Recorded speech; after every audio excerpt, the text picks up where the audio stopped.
each one of us, except KEVO, who is going to be our Michelle, right?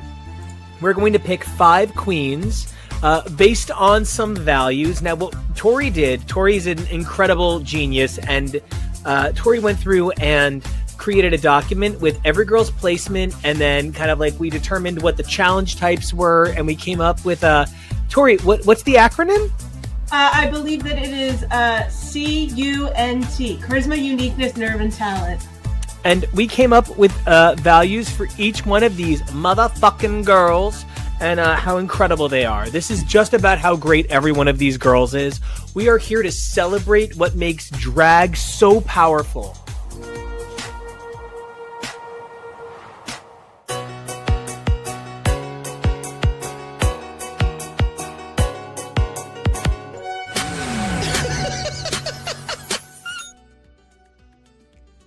Hey everybody, what's up? I'm Nico, and I'm only disappointed that I didn't hear anybody else's jokes beforehand to steal them. What's up? We are X's for Show. You guys can come check us out at all of those places, plus Nico Action at SAOACTION. And I'm TK. You can find me at TK Accidental. And that makes me Tori. You can find me online at SMTori. That's Tori with an I. Hey everyone, it's Jonah. You can follow me places at Peak Jonah. That makes me your producer, KEVO. You can find me at KEVO Really. Make sure to like, subscribe, and comment so we know what you want us to cover in the future. And maybe share your own favorite instances of joke stealing, because this seems to be a big year for that, I guess. I don't know. It's weird. It's a weird vibe. If you're not funny, you know, the sincerest form of flattery from mediocrity, et cetera. I genuinely love that the thing that makes an artist have a little bit more credibility for me is kind of owning it. And Arietti was very clear. This was not about not having talent and not about not having jokes. This was about a power move. This was about a moment. And so it's really interesting because we have instances of being very clearly influenced and inspired by other people previously in this season. You know, I just hope that Elaine Carroll was on speed dial and ready to comfort Jules. No, I know what it's like, girl. For all seriousness, I thought this really changed the conversation because this was the first time I've seen somebody really play the game in a minute in a way that was really gameplay. That was an actual gamelay. And especially that we have watched the girls try something before in this season, yet the producers tell them to quit it, and then we all move on. But it seems like the producers really only get involved with girls behaving poorly and breaking rules if somebody walks up to them and tells them. Because you can't tell me they didn't see all of this happening. Especially once Miss Arietti gets in there and goes, tee-hee.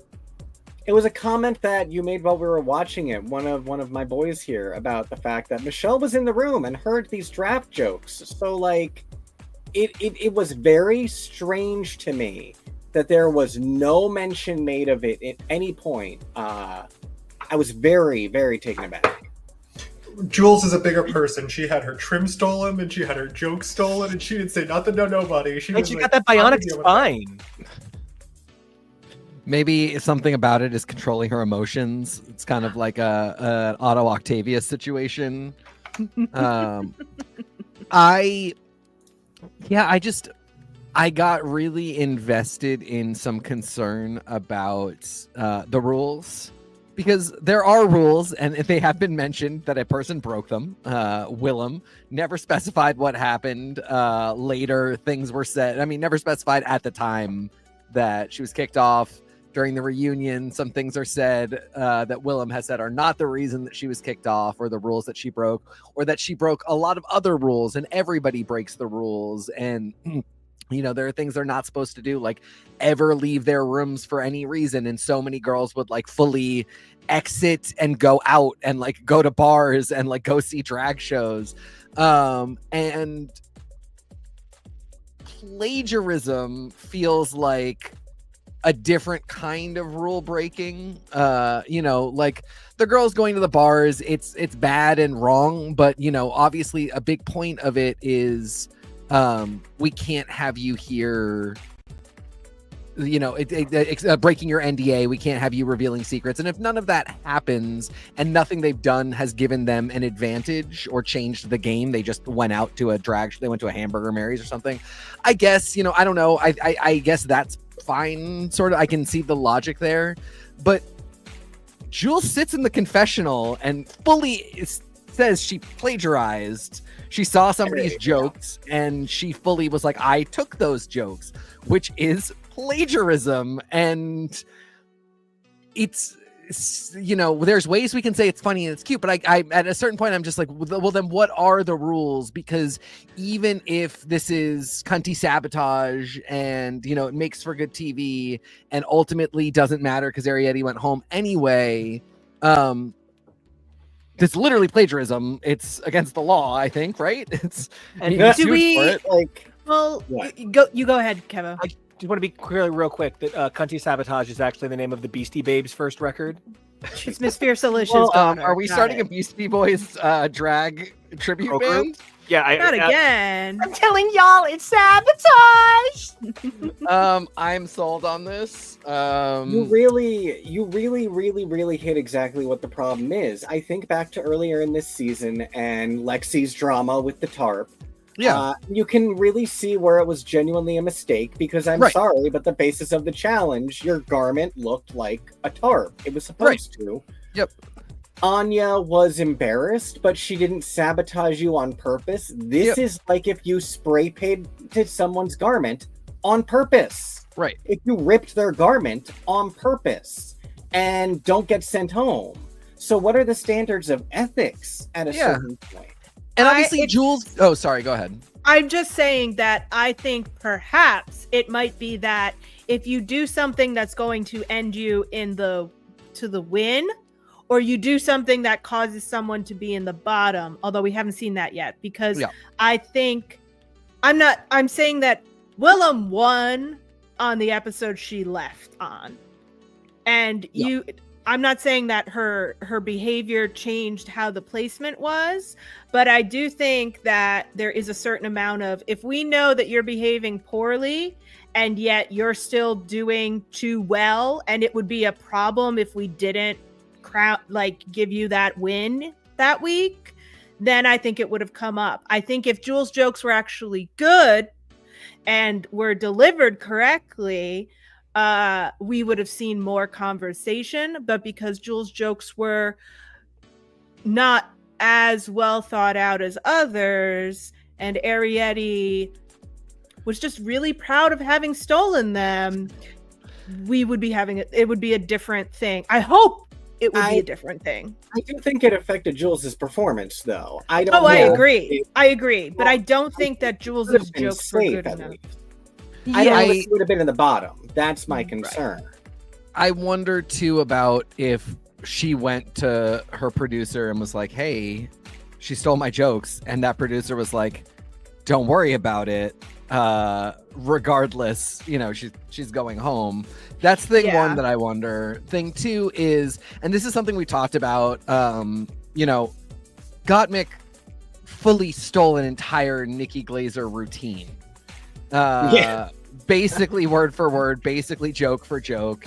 And there's homage, and then there is, you know, there's no new jokes under the sun, there's no new stories under the sun, there's no new melodies under the sun. Everything falls under these lines where it's vaguely defensible, and not in like a artistic integrity way, but in like a literally, how do we get away with Nikki Glaser not suing us as the production company that aired this type way? The show has, and there were somebody else had jokes that like we've heard versions of them on Drag Race previously. I want to even maybe say it was Susie, or maybe it was Lexi, but I wanted to say, Tori, later on, I'm going to ask you to share the greatest joke of all time, which came from Ms. Cracker this week. Yes. Oh yeah. Ms. Cracker crushed it on the pit stop. I swear Please to God, do. It's really good. But so, you know, we've heard recycled jokes for sure.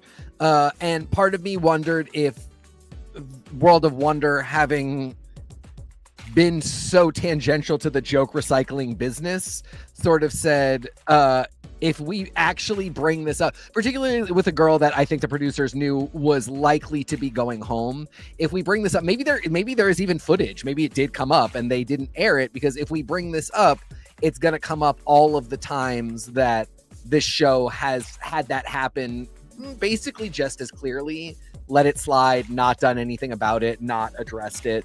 So either way, I mean, there clearly was some thinking here, but to me, I can't understand the thinking of whatever producer let whatever editor get into that editing booth and have the storyline of Jules fully saying, I stole the jokes. I looked on her paper and I stole Arietti, sorry. Stole Jules's jokes. Thank you. I would not want to get that wrong. Jules stole Joni Mitchell's bit. So I think part of the reason why they did it was to explain how the episode goes, why Jules fumbles, and then it gets brought up in Untucked. Because imagine they didn't show any of it. We get to the roast, Arietti does what she does, and then Jules like, oh, she stole my jokes. And we're like, oh, okay. I think they were just trying to build the episode around this. And so the show is finicky about rules to begin with. We look back to last season where Saphira kind of basically sewed something for Maya in a design challenge, and there's nothing against the rules saying someone can't sew it for you, but you have to be the one to defend that on the main stage. I think back to season 12 where whoever went in front of Jada, the name is just escaping me right now because I don't keep things like that in my brain, that went over the 5-minute time limit, literally went on for over triple the time, and wasn't in the bottom. So the show will pick and choose what and which rules to follow, if any at all. I really wish that Jules got up there and said, if you're going to steal my jokes, at least make them funny. This is how you deliver it. And just beat for beat say the exact same jokes. And that would have been funny, even if the joke itself wasn't the best. Just turn it into a moment. I think what I will say about it is, as a form of entertainment, truly beautiful, gorgeous, chef's kiss, wonderful episode in terms of drama, fighting, everything about it. I do wonder if Arietti was so in the moment with her emotions, not realizing we all are watching this, not just fans, but people potentially booking you, queens who have been previously on the show that would have maybe wanted to work. Now it comes across as like bad sportsmanship in a way. I even think there's a moment that like I haven't seen talked about, but that moment at the end where Jules is literally like, okay, well, sweetie, I'm going to study the song. And Arietti goes, no, blow off your homework. Come hang out with me. What a Jackie fucking over Shauna moment. Like, what a weird awkward exchange. And, Jonah, though, you had something that I really thought stood out that you brought to us.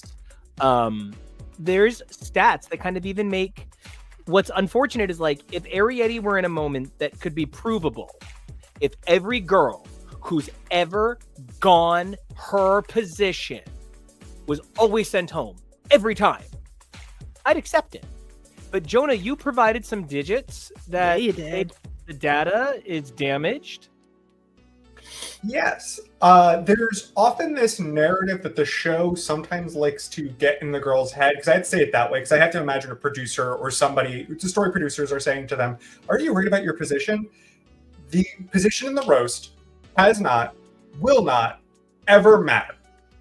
Going through every single US/All-Star season roast, people have won going first, people have won going last, people have won going earlier in the set, people have won going in the middle of the set, people have won going at the end. Nothing about the position makes or breaks what you're going to do. Everything about it is your ability as a comedian and a roaster to stand up there with your nerves of steel and say a joke that's mean. The only interesting note is whenever there's in a US season, there's been 8 people. The sixth position has won, but that's not because they were 6th. Nothing about the actual position does anything. yes, you might be able to get a singular one better joke if someone before you goes worse, a la Peppermint saying, "Thank you, pheromone." Like, that's funny. And even Jules did that this episode. That was intelligent. Like, you might get an additional zinger. That does not mean you yourself are going to win. The position of the roast does not, will not, has never mattered. It is all about your own ability. And I have to say, though, that's why I agree with many things you're saying, except for your use of the word entertaining for this episode, because I didn't find any of the antics entertaining. I didn't think the drama was fun because it was all based around just nonsense. Because exactly what you're saying, Jules very clearly never intended any amount of sabotage by placing her there.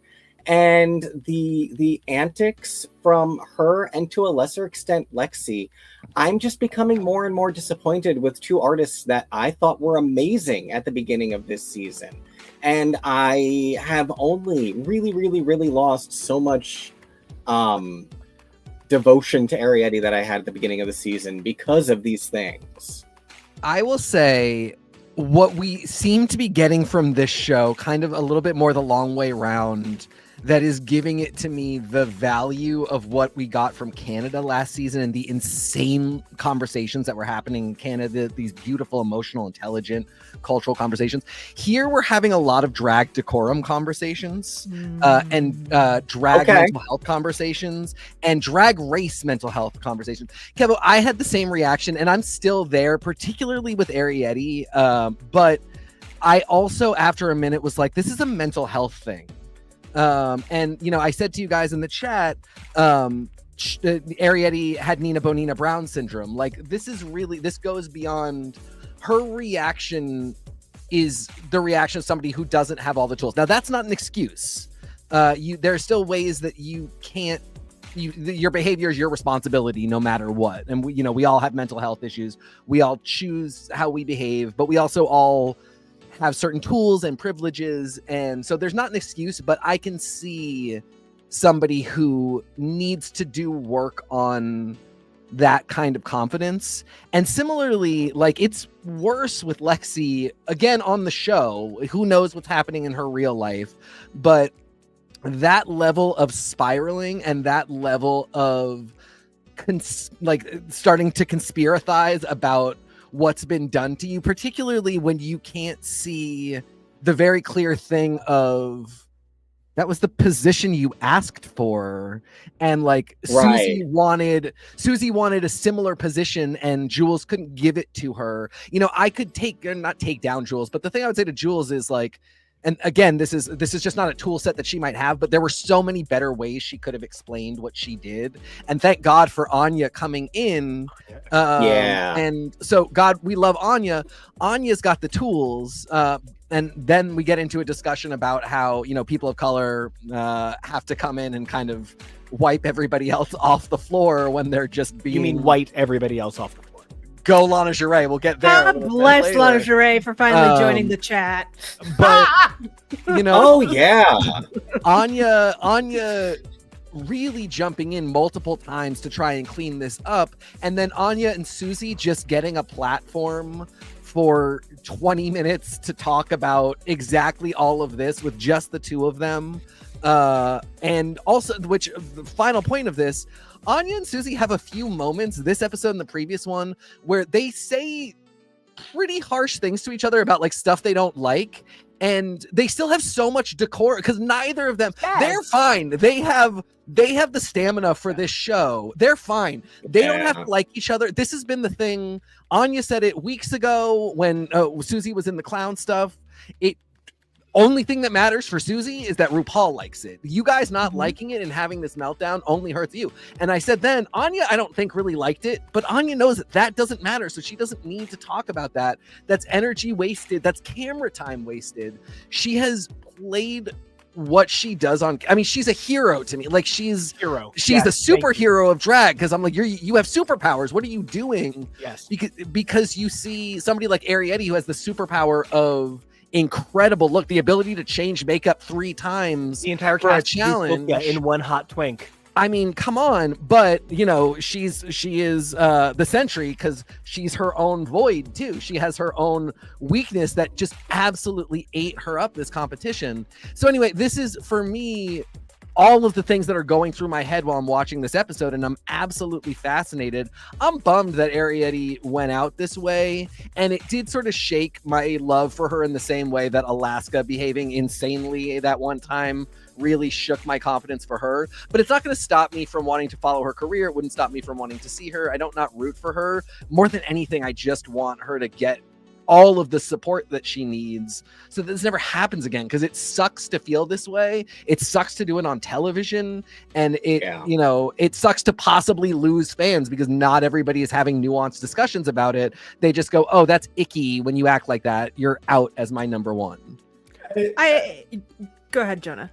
I just wanted to say I wish Arrietty the best.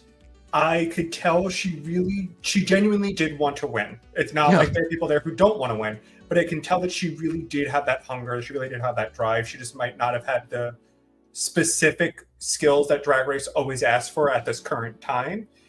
But that her walking away and everything felt a little like someone going, okay, just to smile, because it felt like a lot, like her Joker makeuping, and then it felt like someone kind of trying to avoid the breakdown, but acting a little bit in a way of like, oh, I don't know if she's okay right now.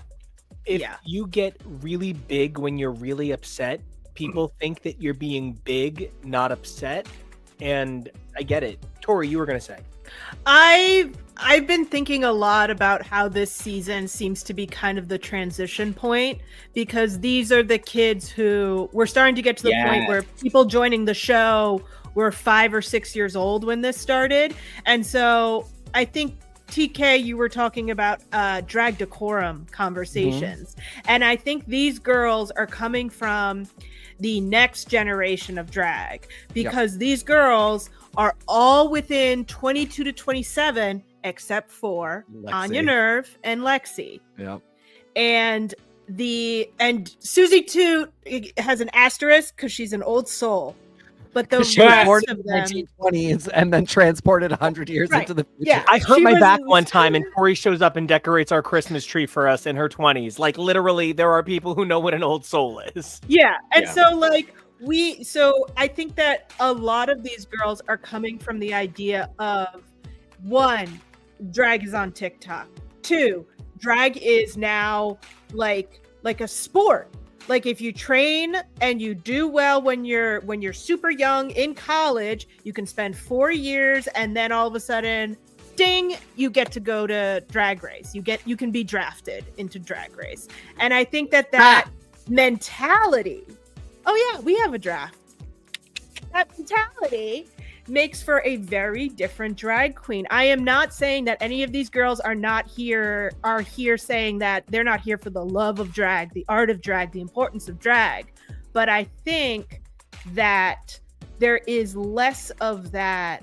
I'm doing this despite the fact that drag cannot support me. I am doing this because there is a void inside of me that can only be filled with this. And I think a lot of these kids have that hole, have that void, but they're like, oh, I can just paper it over with $200,000 from WoW, as opposed to creating and metamorphosizing and evolving into what is the next drag superstar. And so does that mean that when they get in the room, they're going to be behaving very differently from folks who think otherwise? And to jump on that point, I think that there is a misunderstanding of the evolution of what RuPaul's Drag Race actually is and is looking for. They even quoted in this episode, this ain't RuPaul's best friend race. But guys, it absolutely kind of fucking is. Nobody wants a queen winner who's a fucking asshole. No one wants that. You want someone who's a drama starter, but you don't want someone that you never want to work with again. And I think that Arrietty miscalculated what you're supposed to do and how you're supposed to behave on this show which really ties into what Tori's saying about how we're at this transition point of what the show is and is becoming. You also got it from Lana, who is pleading in their last moments that they forgive each other so they can all be sisters again, which like nobody in seasons 4 or 5, nobody cared if they were, when people are screaming at each other, absolutely no one cares if they're ever friends again. Nobody is trying. But what's really funny is those girls would often say, like, you know, we went through the war together, like we are still the girls who would fight incessantly would still become friends. And, you know, Tori, to your point, the other side of it too is you get your sugars and spices who show up on the drag scene. Again, they strike me as a good example because they clearly love what they do. They're clearly having a blast. But I think that thing that you're talking about, that like this art is the thing that completed me when I found it, I think it's just a little different for them. I think they saw it, thought it was cool, got into it, did really well on TikTok, got to the show, but had never had the community at all. And so they get there and they're the ones who see Mistress and Irene reading each other and then sitting together at the makeup chairs, and they don't get it because they don't know anything about drag decorum. They don't know that that's a thing that can happen, that two people can be friendly and say things to each other that you would think are you know, really harsh reads or like are intended to be unfriendly. And you sort of watched in real time as the babies kind of got a lesson in how this whole thing works. And I think we're going to see that more and more, where it's not just how young people are, but it's also like, because you can be 18 and come into your city's drag scene and very early on get educated by older queen, the mother who puts you in drag, who explains this all to you.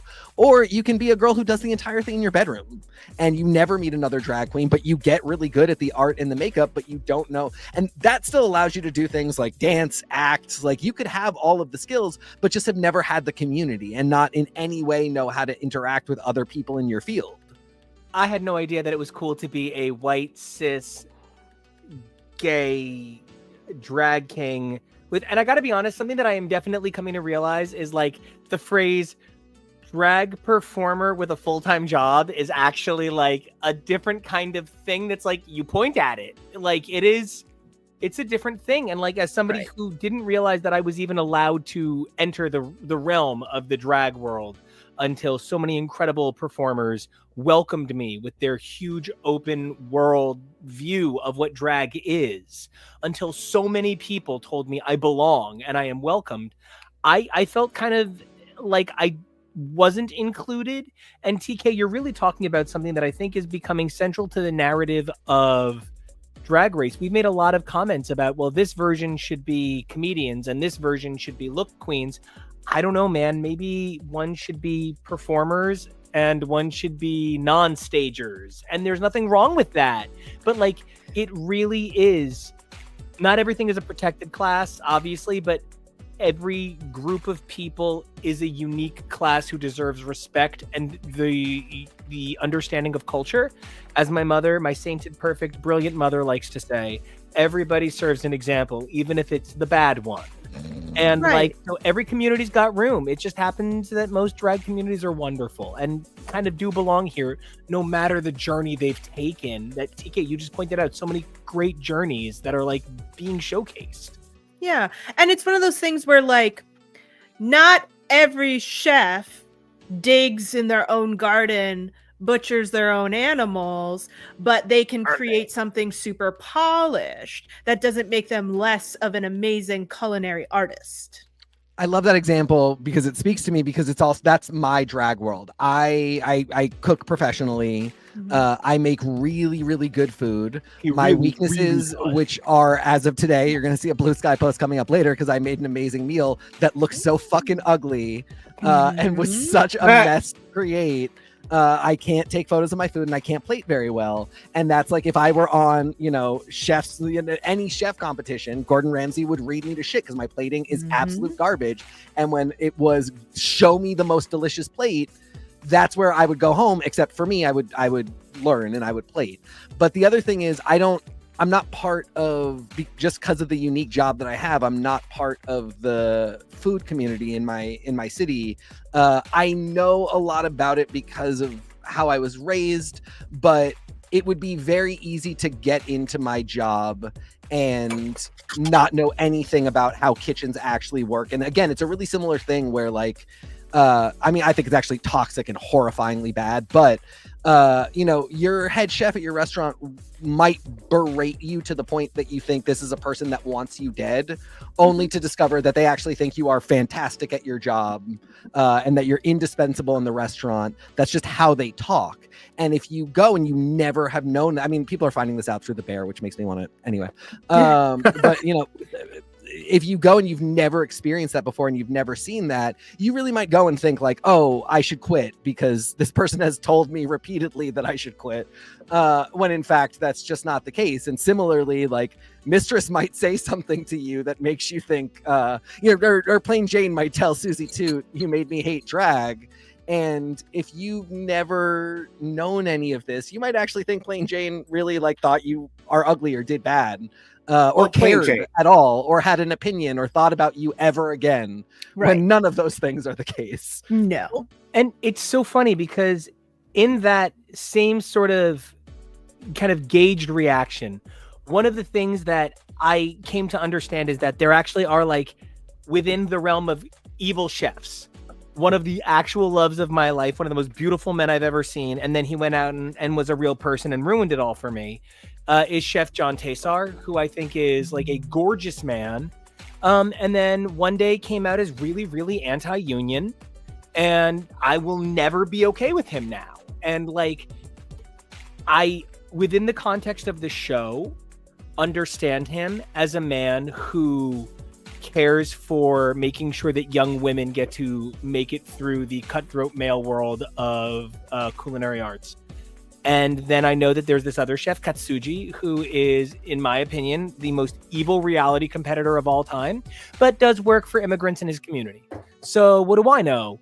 And you come then to Drag Race, where the girls really will read each other down. And that's even kind of the nature of a villain's roast, because like, where I think Plain Jane became a member of our kind of like drag caricature family, because the stuff she said actually was elevating and uplifting. Don't get me wrong, she was actually kind of a bully to a mandatory meeting from the edit that we saw, and there's nothing that I can do to change that. But I also do remember very specific moments of Jane lifting the girls up, of Jane being a sister, and completely knowing how to be a family member. And each one of these three girls, even though there are plenty of people who say otherwise, also have a lot of people in this community being incredibly positive on them, being incredibly effusive of them.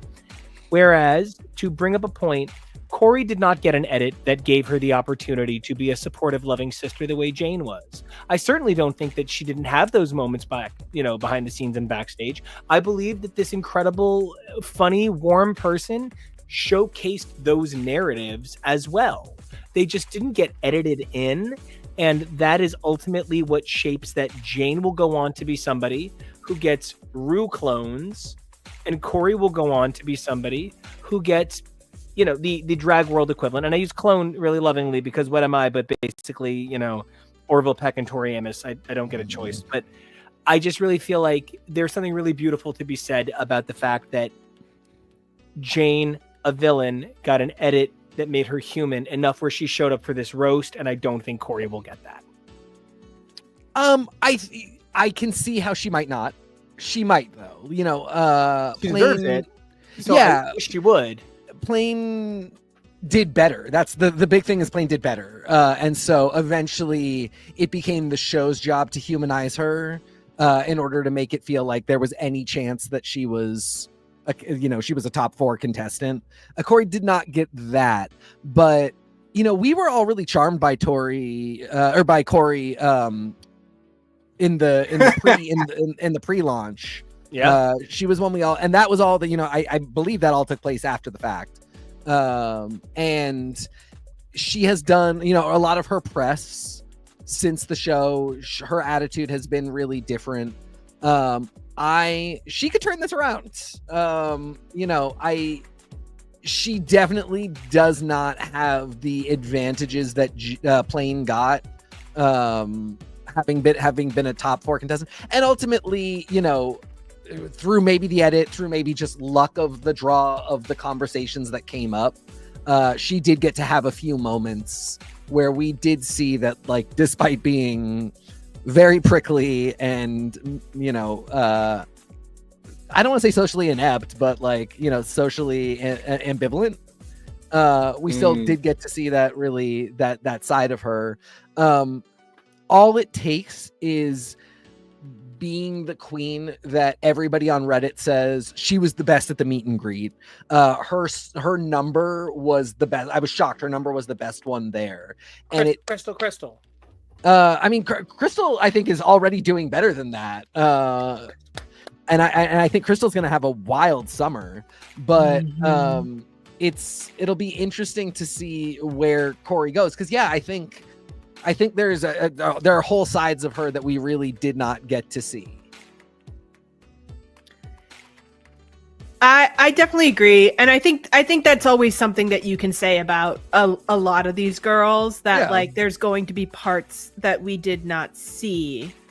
But I think that one of the things that we've been struggling with a lot is that we're enjoying these girls' personalities and what they get up to and all of this stuff and their runways, but in the challenges we've been disappointed a lot. And I feel like the show didn't realize that it would be this much of a discrepancy between the two halves of how we judge these girls, the runway and the challenges. And I think they're trying to make up for it. I don't know. There's something there that I've been like percolating on a thesis on for a couple weeks now. I hear it. Like, it's one of those things that takes a minute to develop, but I think you are absolutely correct and on the right track. Yeah. And I think that definitely like Villains feeds into that. Yeah. Because I think if we remember from Meet the Queens, there was a lot of, oh yeah, Corey's going to get into fights and Corey's going to be like, yes or no, yes or no. Like, we heard a lot of this, and I don't really, maybe I blacked out, but I don't really remember that, like that kind of real moment where like Corey King like hit the roof. We saw a lot of Corey King like side-eyeing the hell out of people, chuckling and rolling around on the floor at the idea that someone might be good. But we didn't see like a confrontation, which is sort of what we'd been led to believe would happen. Yeah, you're really, really underlining for me that I feel like, you're talking about legitimate confrontational drama, whereas it feels like mostly what we've gotten is middle school antics, like the screaming and accusing and literally rolling around on the floor. Like, some of this behavior is just middle school. That's not actual drama. It's not even just not manufactured. It's bizarre in some cases. Right. And these are also all girls who grew up living in a world of reality. They were born after Survivor started. So yes. Like, they have always known that like, if you go on a reality show, you got to show up with a personality if you want to stand out, especially once the personality to stand out became the whole point of watching shows or getting cast in the next show.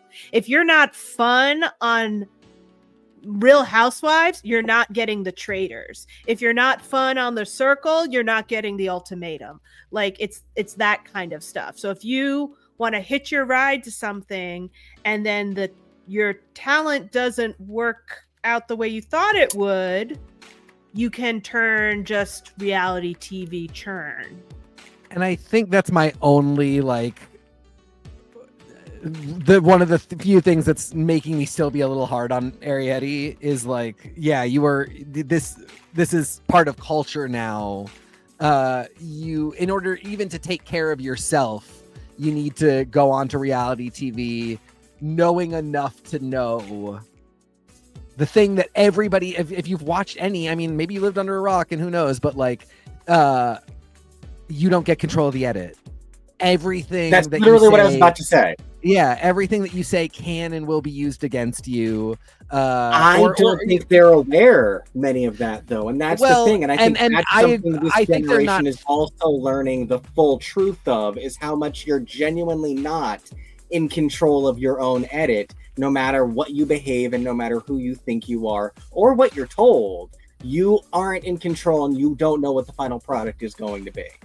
I think, I don't know if they're not aware or they really aren't thinking about it, but that's why I say, like, this is, this is why I say it's something that I'm like, it's making me a little harsh towards queens who end up in this situation, because it's sort of like, the tools were in front of you, the clues were there, and you did make the choice to go on the show. Like you should take sewing lessons, you also should be a little bit prepared for how this could go. You should at least go on YouTube and be like, secrets to Drag Race, and you'll get all kinds of videos that pop up. Trixie Mattel's is great, where she sits down and she's like, there's a reason we look all the same in the special confidential rooms. She's like, it's so they can edit reactions from whatever day you're talking into where they belong. She's like, you didn't roll your eyes on Tuesday, you rolled your eyes on Saturday, great, that's making it into Tuesday's edit.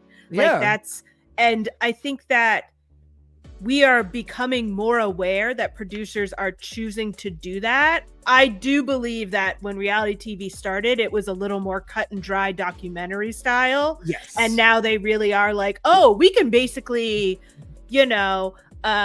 put two shots together, cut it down the middle and say, oh no, don't mind that little corner of paper that pops up in the middle of nothing for a hot second. And we'll remove that video.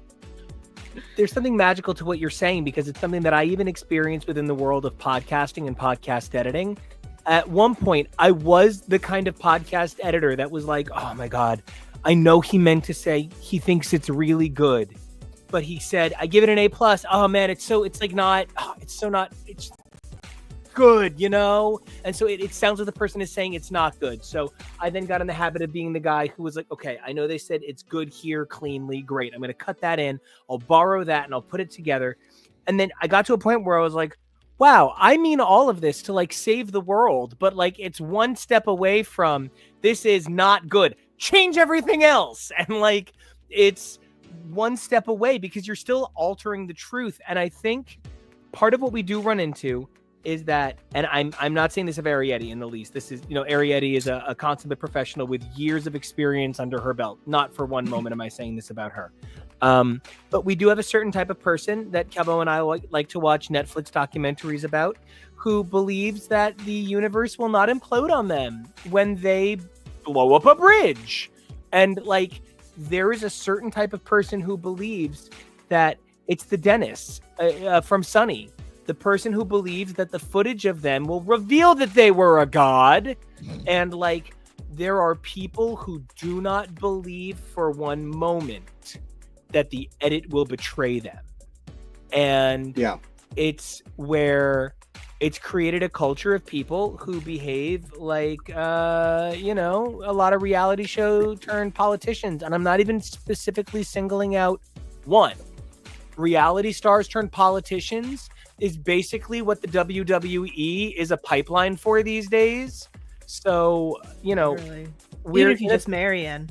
Yeah. So we're in a position where there is a lot of difference between art and produced media. I saw a post the other day, and when you like, your first thought is, I want to hug that post. And your second thought is, I want to slap that post. And like, then you wind up somewhere in between slap and choke. And it's, the post said, you make art, not content. Fuck you. I make content. Because some of my content is art and some of my content is content. And some of my art is content and some of my art is art. And I understand what the person was trying to say, but by the person saying, you can be anything you want. Don't be pigeonholed by this. You're literally pigeonholing me. And that's absurd. Yeah. Instead, say, your art is whatever you want. Content, art, or whatever. Unless this person is literally making a statement that nothing produced as content is actually allowed to be art, in which case their tweet is not. So I wind up in a position where these girls are creating content and they're creating art and they're doing it under somebody else's lens, somebody else's microscope. They are playing the world's most lethal real live game, not really lethal at all, but kind of a game of LARP, and somebody else is in charge, and they don't have the ability to leave, and they're doing the best they can, which is where you wind up in positions where like I actually, like, my heart goes out to probably Hormona Lisa more than anybody else this season, because what was shown of her was kind of like, I mean this with love, but they did kind of treat her like the PAX network. Like, you dumb basic cable country, go talk about Jesus. They were not nice to her, and like production. No, they weren't nice to her. And it was a little, I don't mean the girls even, I mean like the culture of Drag Race. I mean, the world has not been kind. And look, she called out that Katy Perry might in fact be leaving the planet to find her planet. And I think that's great. And so, but Torina, you had a quote from Ms. Cracker, who Ms. Cracked me the fuck up, about none other than Hormona Lisa. Yeah, no, Ms. Cracker gave a really, really funny line. Pit Stop did a mid-season recap wig playing moment, and one of the things that Ms. Cracker had to say was that Hormona Lisa might be too broke for GarageBand, but she does have Audacity. And I love that, because NICO literally was like, okay, so we're going to do a podcast. Yeah, you're going to want to get this program called Audacity. It's free, don't worry. And then I used it to do a lot of fun things at work at the time. But yeah, like this is one of those things where I think that Nerve is I think that each of the CUNTs have their own shadow side, where too much charisma is pride. Too much uniqueness is you don't represent drag. Too much nerve is can you believe this bitch? And too much talent is really just drawing a giant bullseye on you and going to get you like taken off. Tori, I'm really sure you have the full cunt tonight. I don't know what to say.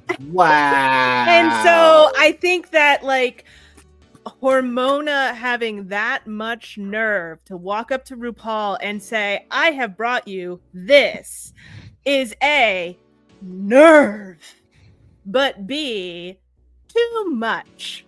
Yeah.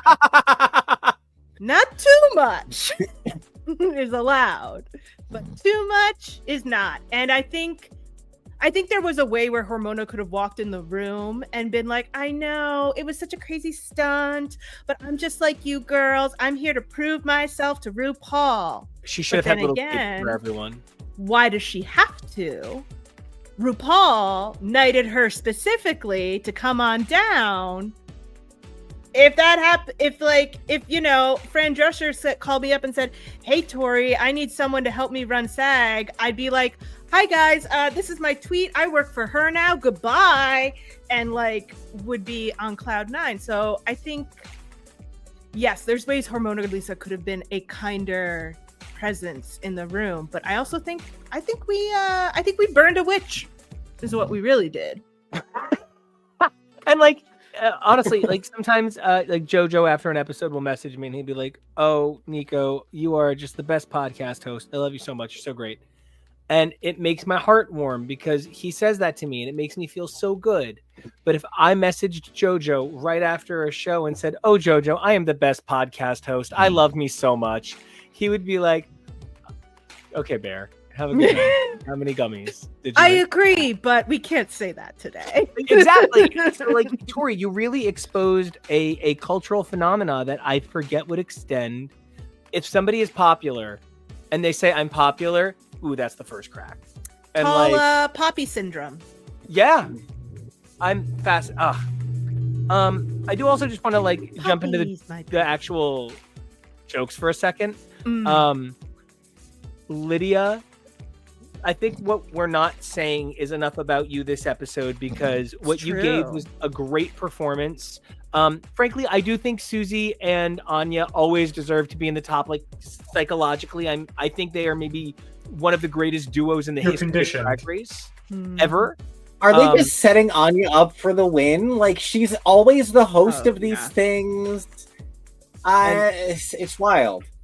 But the absolute funniest fucking joke I have heard since Broom is probably, I am a big fan, is what Mistress would say if she was dressed up as an awesome.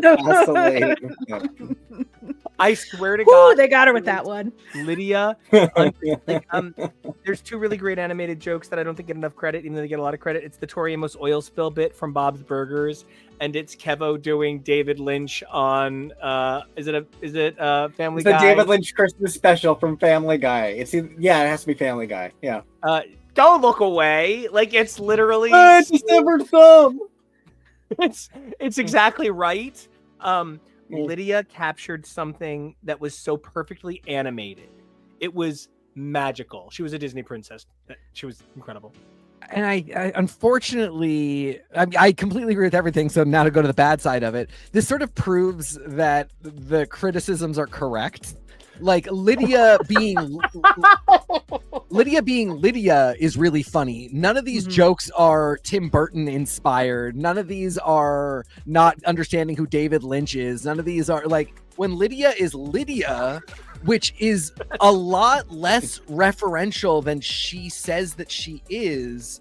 She's hilarious. Like this humor also, it wasn't goth humor. Like this is just her. Okay, to this I will say, Katya came in on season 7 as a Russian transvestite bisexual hooker. Oh, I used the word I should not have used. I apologize. I was direct quote. My brain wasn't thinking. I do apologize for that. Direct quote. SIC. But then she never did it. She never did anything Russian on season 7. Yeah. She lied. Yeah, she did. But Lydia did do all of those things and did them poorly. So I hope she stops. Because her on her own, she's really good. And like when her drag aesthetic isn't referencing those things, it's better.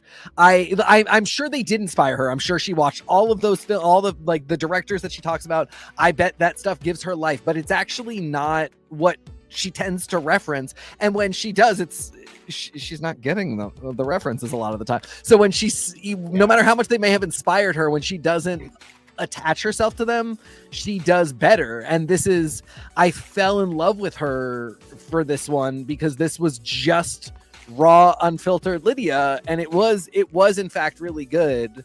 I also, this was one challenge where I felt like Anya was exactly where she was supposed to be, only because Anya wasn't very funny. She was an amazing host. Yes. I wanted this to be a real show that Anya was hosting. This was not her funniest. She's funnier off the cuff, like on the show sometimes. Like these weren't her best jokes. She's done funnier jokes other times, and that's fine. This is not a read of her or anything. Because the thing was, I was so naturally talented. Oh no, what a read! Yeah, exactly. Like the thing I was thinking is like, sometimes you don't have to be the funny one. You have to be the energy one. You have to be the one that makes the show good. And I was just thinking, if we do Drag Queen Christmas this year, this is who I would want to host it, because the energy would be off the charts. It would be absolutely perfect. And can't wait for her opening number. I definitely agree with you on that. I think I agree also that Susie Toot was a clean safe. Yeah. Totally safe. Good Clean jokes, safe, not very serviceable. Yeah, nothing. Not her best outrageous. jokes. Bride, She's been don't funnier listen. other times. But it was- Don't listen, my bride. Don't listen. You are always perfect. Your bride. Yeah, I was gonna say. She described her perfect man, and it's me. So I don't know what we're gonna do here. So, oh man, I had a quick thing to discuss, and Oh no. I'm Okay, forgetting Susie what being it is Susie now. being serviceable. Susie was serviceable. I think the girls back to Jonah's point with why does placement not matter? I think the girls have heard the judges be like, well, you went first, so you had to set the tone, and therefore XYZ yay or XYZ boo. Same with last. Oh, you like tore it out of the park. That's what we want to see. And it's like, I think the girls are hearing first and last are crazy positions that I want to be no part of, or they're ballsy enough to want it. And the ones that are afraid, I think more about placement being a curse than the rest of them do. And I think that's where they're pulling it from. And I just want to jump back one topic. Oh, KEVO. No, I think you can also get in your own head about these things sometimes. Yes. Like we were saying about Lydia, I think she wants to be a reference queen, and wanting to be something does not necessarily mean that it is your forte. You need to listen to feedback that you're hearing about what people are looking for from you. Well, and it's to that point, KEVO, I'm so glad you brought up that Lydia is a reference queen, because for my sake, I am of the opinion that Lydia spent a lot of time in Remian Temple in her journeys through Spira, because KEVO, if you would please, I am convinced that like a third of Lydia's cosplays come from the brilliant Magus sisters, 3 of the most powerful summons in the history of Final Fantasy. They are exclusive to Final Fantasy X. They are Sandy, Cindy, and Mindy, and they have unique abilities, and they actually are, I think it's 4. I think they reference 4, Final Fantasy 4. I think they are so, as a guy who like literally lives his life as boy Yuna, I just really feel like being a reference queen, something that sucks is this is such a great reference, and like actually, yeah, she looks exactly like one of the Magus sisters in a way that I think is beautiful, is incredible, is like such an unbelievably cool way to say, even if this isn't one of her inspirations, it is an inspiration that intersects with the things that inspire her. And I feel like one of the things is girls who are so good at these looks, these designs, a girl who can do killer fucking Yuffie wouldn't get the credit from the judges. And so like when you're talking about the girls bringing references and having things like David Lynch in their arsenal, I actually bet RuPaul is a big David Lynch fan, but I don't think she knows how to react to it in drag. No. And I think that is part of where we get into a conversation that's like, you are absolutely right from your earlier statement, Anya saying all that matters is, does Ru find the joke funny? That's all that matters. So Susie's doing great. It really is a position where I think there really might have been a moment that Ru woke up and said, I'm over this nose shit. Get Arietti home. And like, that was it. I really wonder if that really was just one morning she woke up and the brown cinnamon sugar oatmeal was a little cold. And like, that was it. And like, it is definitely a conversation. And I think it also has to do with what you come here for. I think something that's crystallizing for me and Anya saying that is, because you bad-mouthing what Ru is saying and who she think is the winner. What do you think is going to happen? She's going to see those dailies, is going to go, they're right, I need to go backstage and commend them for this. They're not. But there's also the court of public opinion, and there is the fandom. And if you're looking to court fans, win fans, get fans from the thing that you're saying, that might be all you're here for. You might not even, everyone's ostensibly hoping for the crown, but you might just mostly be here to stir stuff up and make some fans and make a name for yourself. And, everyone has their agenda. Everyone's here to play their own game. Yeah, as Alyssa Edwards said, you have to win the hearts of fans so that you can lose your regular season, lose your All-Stars, but then win Global All-Stars. So, as she also said, winning isn't everything, but wanting to is. It's true. And speaking of people who didn't win this week, but I think I was so happy that I actually had a really amazing week and showcase being able to bring a side that I think we've seen in the workroom and Untucked to the main stage. Lana doing this very dry. Shut up! I don't care. I don't give an F. Roast was quite possibly the biggest surprise and turnaround. I could not be more like gleeful for somebody to not only do well but succeed in a way where I was like, you are funny, because I think she's probably one of the funniest people like in the workroom. Like at the beginning of the episode where she said, "I've been a sister all season. Don't make me be a brother." It's really funny. Oh, that was solid. Like, I think she has this comedic timing. She has this very specific sense of style of humor that I think she leans well into, like that very dry, that very sarcastic. And I think that she was able to channel that for the roast. So her doing so well, I love when everybody can have at least one nice/good episode of Drag Race. And whatever happens for the rest of the season, I'm really happy that Lana can always look back on this episode and be like, I ate that. Because she did. Jonah, He did. that was so fucking uplifting. I love that as my master stroke out. I have nothing else to say on this episode. Lana, you deserve to feel good. Sam deserves to feel good too, but that's because I want to make Sam feel good. Oh my god. I am consumed with how much I would like to consume Sam Star. So Listen, you get first dibs on everyone. No. Yeah. Let us eat. But you can have Sam Star. Well, Thank I would like everybody to get their lady of choice to make it to the crown more than anything, because every one of these girls deserves an incredible career. For me, I actually think the real winner of the week was, in fact, the Muse, who gave me all of the greatest reactions of all time. Every single thing where she was like, no. Like the Coney Island cyclone angry bitch monster came out here in the subtlest, sweetest, cutest Coney Island cotton candiest of ways. And I just thought, for my dollars to donuts, and I understand that I should give the donuts to Mistress.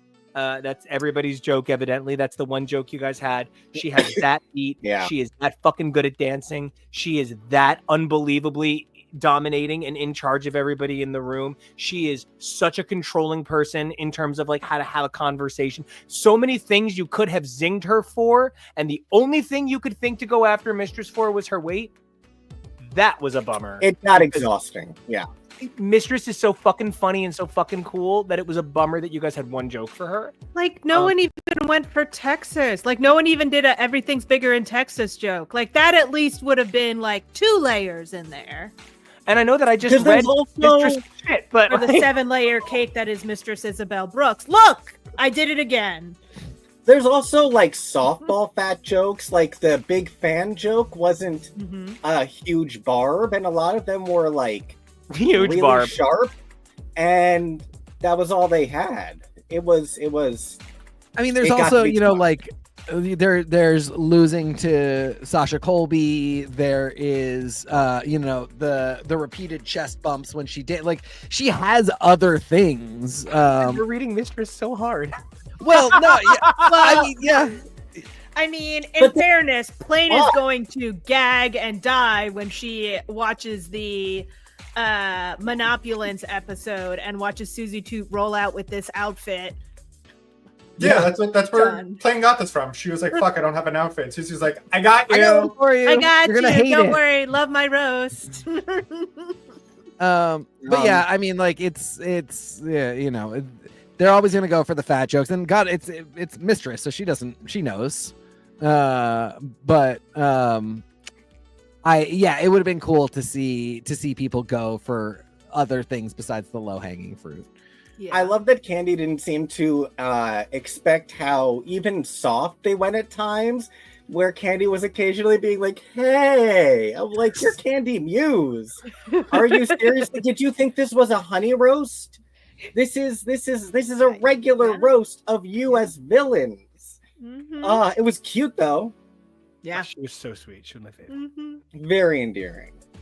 This was very fun. And I also did appreciate that. I mean, it's possible that the girls had more jokes about the judges, but that we really just like zeroed in on the 3 villains. That we didn't spend time being like, and Rue, our esteemed guest, who came here in her Flintstones mobile because she's old. Like, Yeah. we didn't have to sit through all of that. Yeah, And because that's also always the same jokes. Your name is Face. But why is your name Face? Because it's terrible. Ah. Jonah, what you got? For my money, my worth, honestly, this was a great episode. I thought, top to bottom, I thought the roast was great. Nobody did, one person did bad in a way that I did not particularly like watching. It was a little train wrecky, but I appreciate that she kind of still went for it. The roast is always good and bad. Sometimes I like when they do very bad, a la Utica, and it was just very memorable in that way. And my last thing is Michelle. If something is Rococo themed, it's not Marie Antoinette. That's two separate things. I was like staring. I was staring at Jules, and I'm like, it's close, but it's no cigar. I was like, this is a little further down the line, just based on corsetry alone. So wait, if it's Glenn Close but no cigar, but further down the line, is it technically Nicole Scherzinger? Yeah, sure. Oh my sure. God. Let's give her something. She needs something. She July has Sunset 13th. Boulevard. I thought I was gonna die when she said it. All right. Maybe Anybody something final good. thoughts? Roast these girls. Me? I almost Oh, put KEVO. Nick Cummings on this cover, but then I decided not to. It's a weird trend of judges this season. Did any of the stuff address, like the pit whatever stops? Nothing. The what? judge didn't go into Untucked this week. Oh. Yeah, and You how know, this she's is one of those offered. Did any of that things- come up? No, it didn't. They don't really talk about Untucked on the pit stop. We're gonna have to wait for. I might have to wait for Race Chasers because Sibling Rivalry puts their Untucked behind their Patreon, which you should support. Yeah, I had a moment actually before this episode aired where I was like, do the judges show up when the girls are fighting? And then I was like, I don't think they do. I think they keep the girls. They're like, hey, guest judge, don't worry about it. Would you like some more crafts services, please? And here I thought it's because Whitney Cummings is a deranged transphobic MAGA. Hey, maybe she didn't want to do it. Who knows? Which was actually really weird because she has made so many uncomfortable comments about the beautiful trans community. And she is kind of like MAGA. So it's like kind of weird that she was so specifically so supportive of Lexi. Like I was like, this is that Roseanne Barr thing. Anybody in my house is fine. Everybody else is a problem. So I don't know. It definitely is just a conversation. But I am very excited to draft race. So, all right, everybody, we got some draft race to do. We're gonna roll into this. I'm very excited because one of the things that's so cool about draft race is we are beginning to like really build up our seasons, which is so exciting. KEVO, do you happen to have a graphic with the current scores? No, I'm sorry. But there will be one on the reprint. There will be one eventually, but I think we have, I believe we have Miss Roxy has one badge. Miss Saphira has one badge. Miss Nymphia has one badge. Miss Rose has one badge. Miss Katya has one badge. Miss Bianca has one badge. Miss Jada has one badge. And Miss Shay has one badge. So we're little evenly spreads. I love how you just bust that out like it was nothing. That is amazing. I have to write things down to remember who I used last week. So Team NICO currently has one badge for Saphira. Team Tori has one badge for Roxy. Team TK has two badges, Jada and Katya. And Team Jonah has three badges, Nymphia, Rose, and Bianca. And we have already played a number of classic drag race challenges because we are trying to make this season as real as can be. So we have already done our, let's see, we did Superlatives as our first mini challenge. Our talent show was our first maxi. We did a Zodiac game for our second mini challenge, followed by an acting challenge for our second maxi. Candyman Land, where we rubbed our junk on invisible pit crew members, Lord. was Mini 3, followed by The Ball.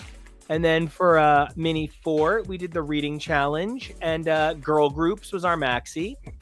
And today, we are going to do something that seems a little impossible to do on camera, but we are in fact going to get into quick drag.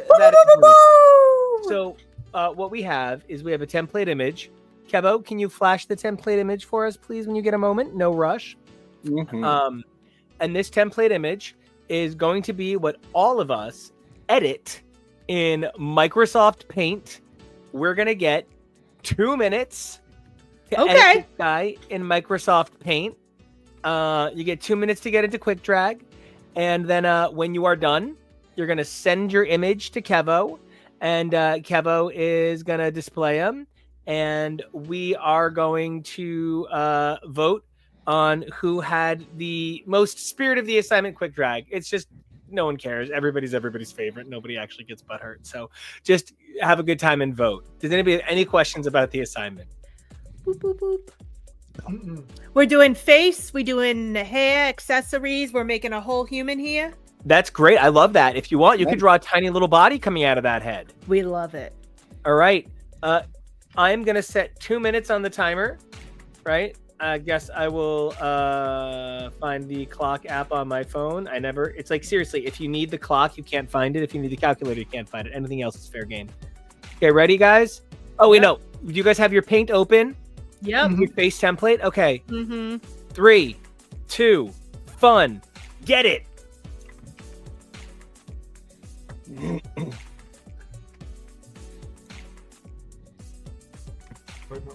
All right, so guys, I want to know, when you guys think about like the kind of art you would make if you could make beautiful art, do you guys like what would you guys want to use Microsoft Paint? I personally think Microsoft Paint is great.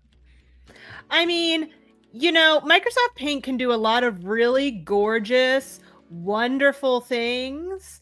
And we should all enjoy it while we can. What's happening to it? I don't know. I give up. Oh, that's really good. That's Oh my god. Well, no, sorry. So Microsoft is giving up some of its other programs, I believe. So we have to appreciate what we can get at this time. Jonah, how are you doing over there? I'm having a great old time. I am Picasso in this.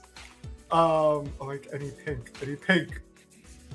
Wait, What are we doing with these when we're done? How are we getting them? Export it and send it to Kevo. Okay. Amazing. Time check. Oh, great question. Oh my god, 40 seconds. Oh my god. We have 40 seconds left. Yes. Oh, that's a very different thing. Why aren't you making it red? I want cheeks. Those are fuck. Fuck. This is gonna be an ugly baby. Those are fuck cheeks.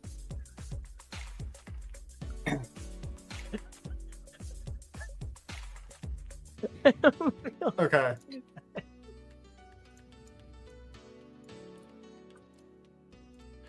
I think I cooked here. Are you gonna beep? Is that what's gonna happen? Did the timer go off? Oh, it's beeping now. It's done. Stop. Save your picture.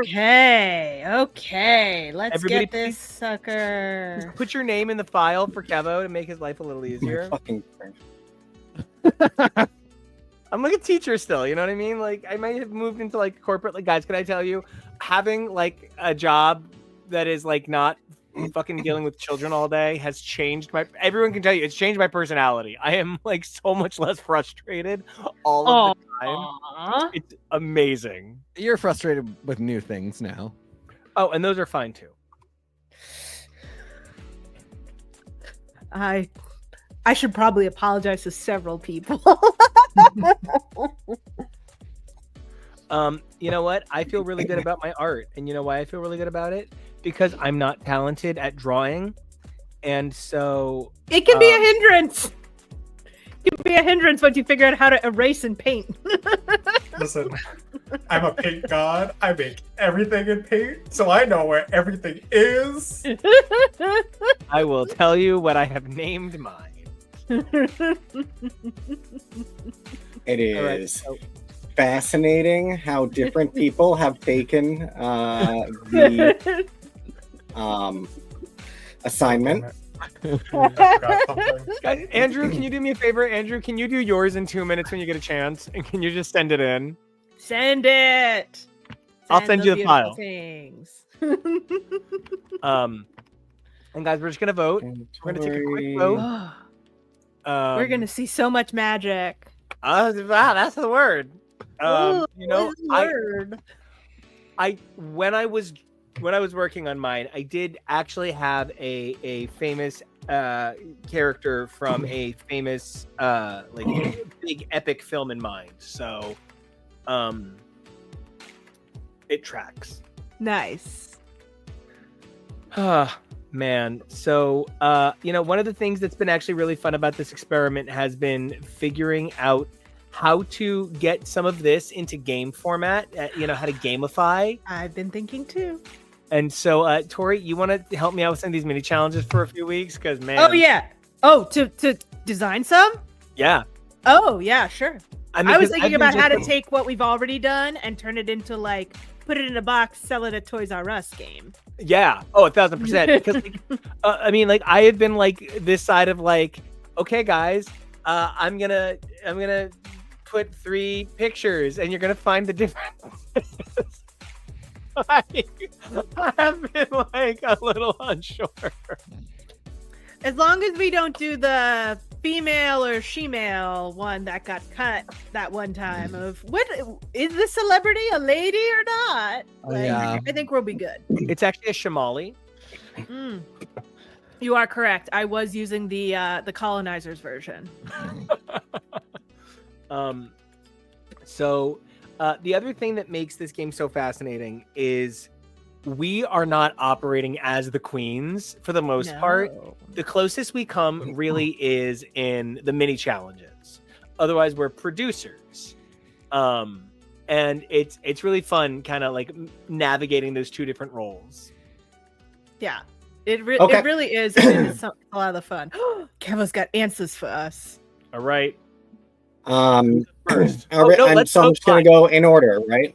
Yeah, don't even say What? who they are. Just put them up and we'll vote, and there'll be 1, 2, 3, 4, and we'll just Oh, I wrote my name on my. No, that's great. On my We won't art. know who it is. We won't know. It's fine. It's anonymous. It's anonymous. Okie dokie. So we're ranking them. I'm the just gotta go producer, for so your I'm gonna do what I originally said. So here's Yeah. the first one. Ooh, well done. He's so handsome. Look at those Okay. circles. So symmetrical. Whoever drew him really has a lot of love in their heart. The smile, unreal. Oh, that's so Two. good. Ooh. I love that. The fact that it's on that is fucking sick. accessories. The green eyeshadow is really what sells it. The The eyeliner. color Yeah. And palette. genuinely, the symmetry and color, yes. Yeah. Yeah. Yes. Again, anonymous. Anonymous. I am. You so said put proud your to name work in with it. This is great. I'm standing, and then I am so glad this one is last.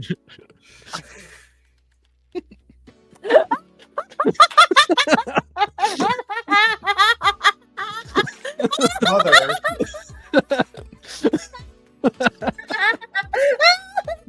Oh boy.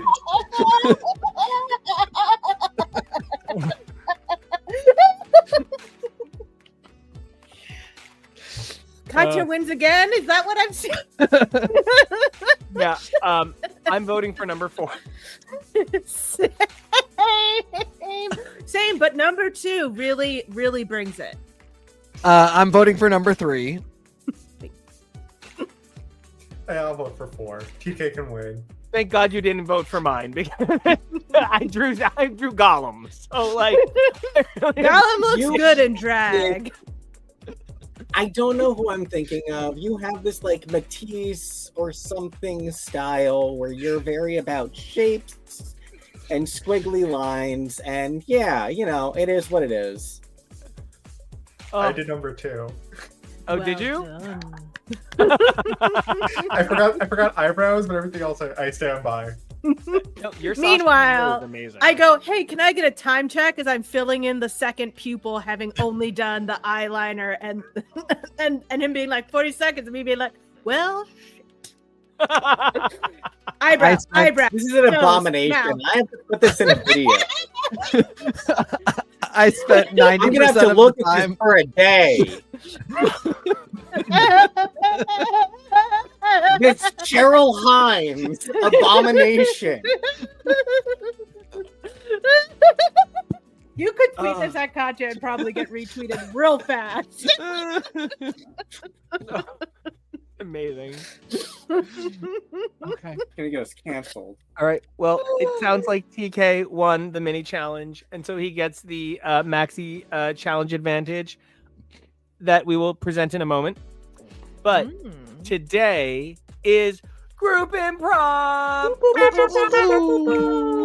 and today's group improv is Arun spelling on Foxy Network. And we are going to travel all the way back to the 90s and the world of 90210 Oh No She Better Don't. And we are going to take a look at 90210 Oh No She Better Don't, Melrose Place, and Models Incorporated, which is whore in Incorporated. So 90210 Oh No She Better Don't is drag queens being dramatic at a high school. And Melrose Place is drag queens being dramatic at an apartment complex. I can't believe he has an image of Models Inc. That's insane.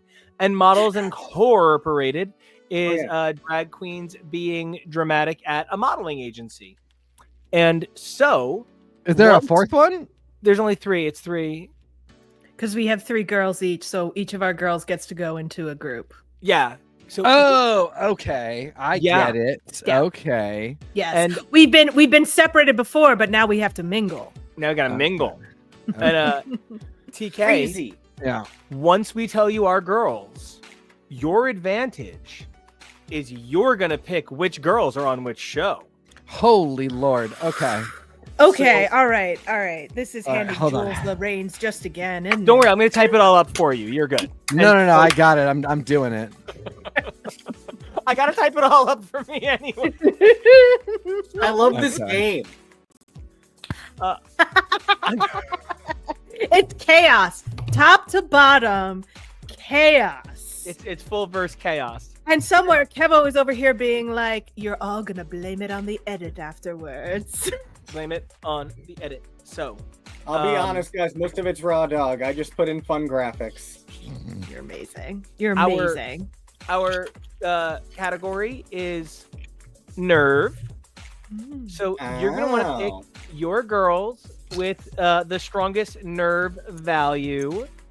Now I'm looking over the numbers, and it's really funny because some girls have such nerve they got nerve to have nerve. Tori, you can look at me as coyly as you fucking want. It's you and Shea Coulee with I think the max nerve stat. Yes. The other problem is that one of our queens has a small disadvantage of none of the nerve categories happened on her winning season. That is correct. So TK, you actually have Bob DQ is DQ'd. Or should be. Or should Which be. is To you. no, I was close to putting her in because I thought she would slay this challenge, but with that negative score, she won't be going in. But I'm gonna slightly handicap myself / save myself from her getting voted on and keep Katya out too. So No maxi and mini wins for Miss. yeah, I was gonna Katya. say she already slayed. She's exhausted from slaying quick drag, so she's got to go take a nap. You know when you mistype your own thing and you're like, no, I do not have anybody named Najvi. Yes. Yes, I do know that. I do know that one quite well. I do know Najbi, yeah. Ugh. So, I got my girls ready. So, when y'all are ready, please let me know. I am ready. Ooh, yeah, let's go the distance, friends. Jonah, you got your girls ready? Mhm. All right. I will be sending in Miss Vanjie, Simone, and Raja. Yeah, Raja O'Hara. Yeah. Yeah. 'Cause I don't have the other Raja. Yeah, So yeah, I know. I'm remembering very quickly. Oh, cool. Yes. And Mhm. that makes sense. Okay, I need Tori to go next. Tori is gonna go Shay, Roxy, Chanel, please. And whenever you're ready, Jonah. I'm doing Trinity the Tuck, Bianca Del Rio, and Rose. Okay. And All right. I'm excited to hear what TK's pulling in. Am I the other three. Am I calling these out as I go, or should I make them and then tell you that who's going to be on which show? That's your call. Okay. But you you yourself are choosing Jada, Willow, and Violet because those are your other. Yes. queens, right? Yep. Jada will. Thank you. Jada, Willow, and Violet are mine. All right. Thank you. I'm going to. Yes, Nico. I'm Tori, and I know everybody's thoughts. Truly. Well, it's the graphics have to happen. If it I want them if to it happen wasn't quickly. Tori, it would have been Jonah. They're just good math people. Oh, amazing. All right, who's on what show? I'm working it all out right now. Ooh. So- Ooh. We got- I mean, is this 9-0 the part where you ask us if there's anyone we don't want to be in a group with? No, I'm specifically choosing everybody's worst possible options to the best of my ability. I love this. So, Oh, I so mean- I have to go after Tori and Nico, so you're sabotaging me right now? Really? Yeah, moved I my makeup. just listen, you would be funny whether you're first or last. Or if you're not funny, then you're not funny. Why do you have to be worrying about your order? You're funny or we're you're not. I know we're not talking about the episode, but two very quick things is one, I love that Ariadne moved her makeup 2 feet to the right. Yeah. Literally, She's like, I gotta go. passive aggressive, Two, loudly in packing. Untucked, when Ariadne was just having her emotions get to her, I think someone goes, "Oh, she's crying." Anya goes, "I don't care." Also, just for the record, while TK is finishing up, I actually do think that there really is something. If you're talking about like excellent duality in production, and you think about things like what makes a classic duo, I hope I'm not overselling it to anybody, and then they're gonna see it and be like, "You're an idiot." But like, Anya and Susie have Lucy and Ethel. Like, Yes. they truly have. They even have fucking like George and Gracie. Yeah, Like- they all I want is that touring show now. It's This the is same thing. It's Kyron and LeVar. I was LeVar. about to say Elvis and Yeah. Liza. Like, this is Yeah. exactly what I want from these two. Okay, I'm ready. Oh, amazing. I am ready. Who do you have on 90210? No, she better don't. It is Willow Pill, Vanjie, Roxy, and Bianca. Oh my god. Okay. Who's on Melrose? A lot of super seniors in that group. Yep, you nailed it. You got it. For Melrose, it is Jada, Raja, Shay, and Trinity. Jada, Raja, Shay, and Trinity. And who are our models? For models, we have Violet, Raja, Chanel, and Rose. Wait, you have Raja twice. Oh So- shoot, do I? Hold on. No, I can tell you who else it is if you want, just because like process of elimination. It's gonna sorry, be Simone. Violet, Simone, yeah. Chanel and Rose. Yeah, Simone was a tough one because she could really be a model, but also she could completely be the Amanda Woodward of Melrose Place. So I put her on Models Inc. because I thought she and Violet would have fun. I love this. And now I actually kind of need to say the best part about this one is from here on out, guys, I'm I'm here to just kind of chat about it and like laugh it up for a bit because there's nothing to pitch. It's a group challenge. I love what TK did by putting who I thought was kind of like my obvious female lead in the older shows in the kiddie show. Because now Vanjie's gonna walk in and she's gonna be like, I'm late to history class. And like everybody's just gonna be like, okay, that's the wrong energy for this. But it made it work. It's a bunch of enormous personalities and women, and then Willow Pill. Yes. Yeah. So I thought that would be especially funny. I thought about putting Willow in Melho's place because then she would be the Kimberly Shaw. I thought. But Trinity Tuck pulling back to showcase all of her plastic surgery wasn't what you wanted. Oh my god. Also totally an option. Willow as kind of a Donna Martin type. Just completely oblivious, walking through the world, not a care in it. I thought could be very fun and funny. She definitely can't do any worse than Tori Spelling after being Donna Martin. So again, anyone who knows me knows what a big Tori Spelling fan I am. I think ultimately Bianca, they try and tell her that she should be Andrea, and she tries to explain that that is the dumbest idea because she's obviously the oldest one. She needs to be Brenda. And she is in fact Brenda. And Roxy decides to, she's like, I'm gonna be comedic, and she shows up as a super nerd kind of crazy thing. I would love it if she showed up as a sexy gnat. Ooh. Just like a big sexy gnat with like big, and it's short for Natalie, and she's got tits all over the place. And instead of the peach pit, it's like the starfish or something, and like it's just gross. I also want to point out that they get Bruno to be Brandon to Bianca's Brenda, and they make out anyway. Yeah, they finally give us what we've wanted this whole time, Marcia and Greg. Yeah, exactly. Audacity, how dare you? How dare you? Audacity. All right. R.I.P. Bo. Yeah. So Audacity.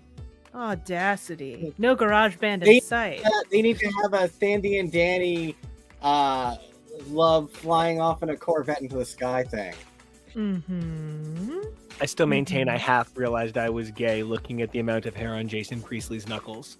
I swear. It's okay. I fully just tried to insert Screech into the show and only just realized that's the wrong one. It's okay because Tori Spelling played Violet in an episode of Saved by the Bell. And I ultimately think that's a big reference for Willow Pill. I believe it. Yes. For Melrose, Jada, Raja, and Shay all fight about who is going to play Sydney and who's going to play Jane for the pool fight scene that they absolutely will be doing. Oh, yes. And ultimately, you guys already nailed it. Trinity is 100% playing Dr. Kimberly Shaw. Yeah. Go for it. Oh, I think one of the things that I like a lot would be if Jada, Raja, and Shay all showed up as Amanda Woodward, and they all fought about which one of them got to be the Amanda, and so they all come in the white power suit. Yeah, and they all say it's been renamed Them Advertising. Yeah, and like I would love that. Oh my god! Ultimately, I think Raja proves that she is actually the meanest. And so she does get the role of Amanda because her delivery of all of the very insulting, biting lines is better than everybody else's. And the whole cast agrees that she needs to be Amanda. And so I think at the end of the day, it would be Shay that would be Jane and Jada that would be Sydney. Where does that leave Trinity? Trinity is Dr. Kimberly Shaw. That's what. Okay. That's what I was gonna say. That's what I thought. Yeah. The plastic surgery. Tori nailed it. It's all instead of crazy head scars. It's all plastic surgery references. But who's Sandy? Oh my god! Get out of here. No. I actually need to be honest. I only know 2 things about Models Incorporated. Yeah. The main character is Amanda Woodward's mom, and Lila from Angel, Stephanie Romanov, plays the main model. Those are the only things I know about this show, really. We've also got Carrie Ann Moss. You must not forget. Yeah. Oh my God, yeah, right there. Wow. That's Darren. Wow. Yeah. Which I swear it's the funniest thing, but that's Rich's favorite thing about Iron Fist. It's the funniest thing. I also have to give it up to Justification. DK because if I had won this mini challenge, it would have been a whole lot of Tori's favorite game, which is I don't go here, but. And it would have been a lot of that. It is lucky that I decided to cheat my way through the mini challenge because, boy, do I go here. This is where I received my BA and my MFA. I think, let's see, who do we have here? One dissertation Chanel from the PhD. Chanel is absolutely playing Hillary Michaels, Amanda's mom, the head of Models Inc. Like that's just she's born for the role. She gets it. She's gonna come in, laser eyes, ready to go. Yeah, I think she's not in any of these posters, but she's in a lot of the show, and she's very famous right now. I think Simone ends up playing Garcelle Bouveau's character. Who is in a lot of the show. She's in almost every episode. There's 29 total, and Garcelle's in 25 of them. Yeah, I think she's Cynthia. Carrie Ann Moss. Yeah. I do think Violet probably fights really hard for that role, and so I think Violet does get Carrie Ann Moss. You mean that role of triplets? That role of the same white woman in 3 positions? Yeah, exactly. Just 3 different shades. Yeah, precisely. And which would mean Rose plays Stephanie Romanov, where we get the reveal that that Rose is actually a huge fan of Buffy and Angel, and so is fully prepared to take this character on. Yeah, I think I've got this mostly right. There's somebody else who's on a lot, but not all of this show, who's so good, but. Anyway, I think we nailed it. I think we nailed it. And so now, So now, what I need you guys to do is I will send you guys the teams, and you just got to go through and vote for your favorite team. Your favorite people. Still, you got to still. Oh yeah, do it by team. Vote by team. That's great. Ooh, we're voting by teams this time. That's brilliant. Because that does give us all 4. Yes, it does. It made my life very quick. So I'm just gonna remind everybody those teams real quick. And I can call them out if you want. Just so everybody has something to type from.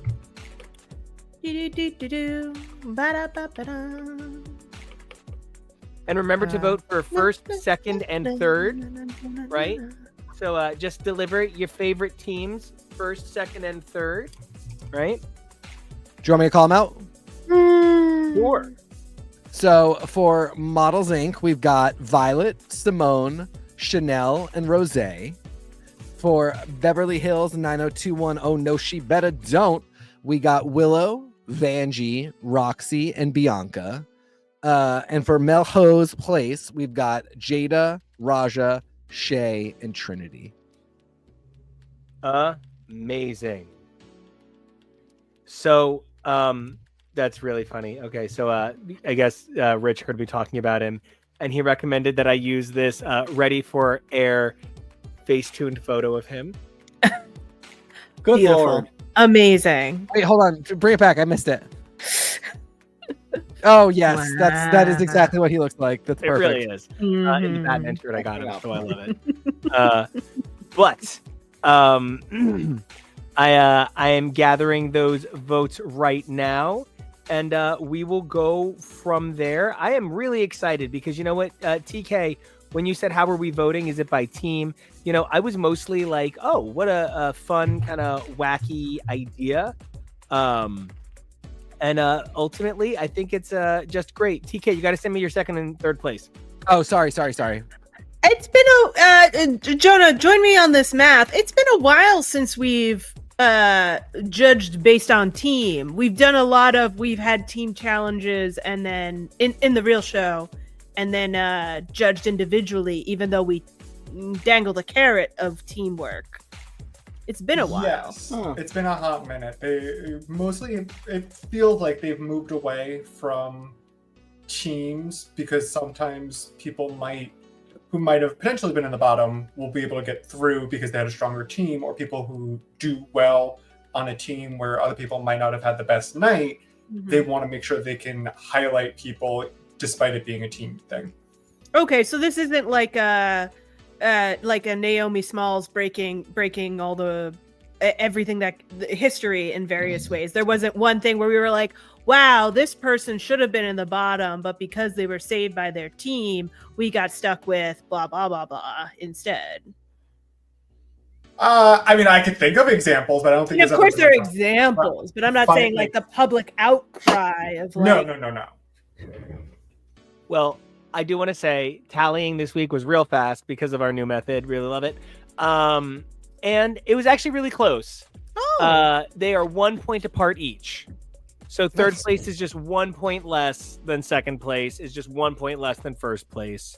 And that does, in fact, deliver first place to 90210 No She Better Don't. Ooh. Which means our dancing queens tonight are Willow Pill, Vanjie, Roxy, and Bianca. Man, we gotta find a way to make sure that Tori only rolls ones. So everybody, please head over to Google to do your D20. A D20. I'm laughing because, as people will remember from previous weeks, Roxy Andrews does not lose lip sync, so she's a solid 8 in that category. And a real quick reminder, Bianca has a 1, and the others they're somewhere. So there's all kinds of different lip sync scores for people, even if they've never lost a lip sync. Sometimes it is also about how many did they win. So I believe that the first two up are going to be Willow and Vanjie, and then Tori and Jonah will do the remaining roll off for Roxy and Bianca. Not against my girl. So, Big Bro, when you're ready, roll your D20. That plus my lip sync score, I've got a 23. That plus my lip sync score, I got a 16. So I will be bizowing down and passing it on over to the next two. All right, 1, 2, 3. We have rolled. So I am roll plus number equals out to 21. I got a 17. All right. My poor Roxy baby. Andrews versus Willow Pill. I think this one is decided by the song. They're such different performers, and they're both such excellent performers. Their lip syncs reflect that. Their skill level reflects that. This comes down to whose song was it that This night. is a component of the game we need to play. We need to add into, because we should have, you know, when you play this with friends, you should have a stable of songs that are the lip sync songs for the game. And there should be some way to qualify. Like this would, you know, if it's a Diana Ross song. I mean, there's like there are playlists of all taking the advantage. But if this were Enya, if this were Sail Away, Willa's taking it. I think I would even recommend that, like, if people want to add a layer, they can get rid of the dice portion and can just lip sync for each other. Oh yeah, I like that too. That too. But I also like imagining what the girl, like, you know, how the song relates to the girls. Oh yeah. And I think there's even a way where you could say like, okay, this is a playlist with all the Drag Race lip sync songs they've done. Yeah. Shuffle. That's what it is. And we're all just like, ah!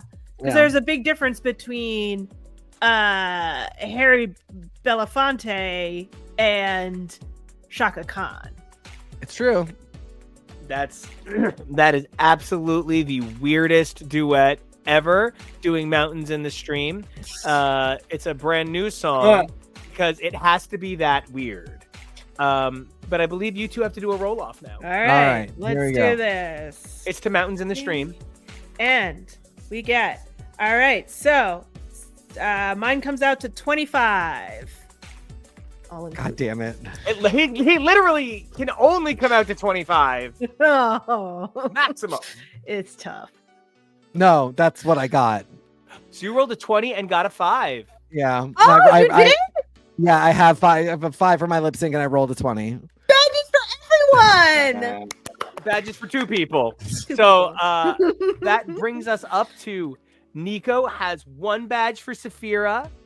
TK has a badge for Katya, a badge for Jada, and a badge for Willow. Tori has a badge for just Roxy. 2 badges for Roxy. And Jonah has badges for Nymphia, Rose, and Bianca.